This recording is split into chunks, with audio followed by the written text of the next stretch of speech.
Hi guys, making a super quick video about Danielson 2D. This is all about classroom management, and what you really want to focus on is whether the students have the knowledge about what the standards of conduct are in your classroom and in the school building. So the first thing you want to do is make sure that you have those classroom rules set up, but do it with them. Don't just tell them what the rules are in the classroom, but make some kind of pledge out of it, right? So you're going to sit with them in the beginning of the year. You're going to talk with students about how they should be behaving and acting in the classroom. And then you're going to be very consistent about making sure that those things happen. And that they're behaving appropriately in the classroom, and also when they're not with you at gym, music, or another class that they do not have with you. So if you are not consistent with the classroom rules or the classroom pledge once you've made it with them, it makes no sense to even do it, because if they know that there is not going to be a consequence, then they're just not going to follow it, and it's not going to matter, and you would have wasted your time. So part of the management is making sure that you know your students.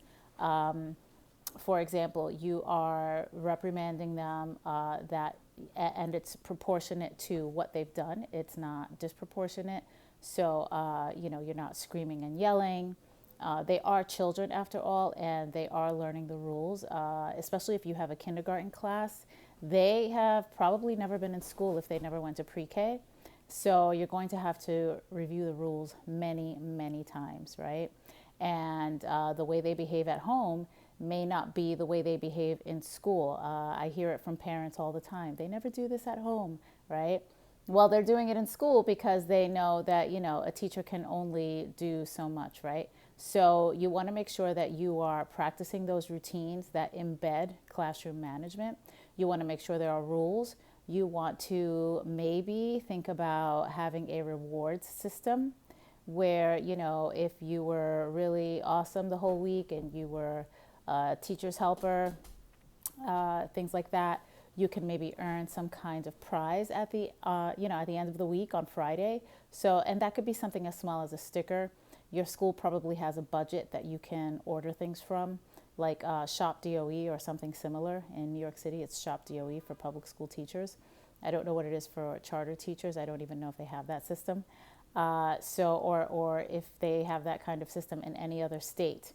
But you want to think about a reward system, because 100% of the time you're going to have at least one heavy hitter. And what I mean by that is that it's going to be the kid that doesn't follow the rules, the kid that's going to talk back. You might have a difficult parent on your hands. So you want to make sure you start implementing things for what's going to happen in your classroom and be very clear about how your classroom is going to operate every day. Okay. You also want to be mindful of the students that you have, right? So you might have a student that comes in and just goes straight to sleep every day, right? So part of your pledge is that, we're going to stay awake and we are going to sit up straight and we are going to be listening with our ears and looking with our eyes and speaking, in turn, not talking out of turn, raising our hands to speak if that's your rule.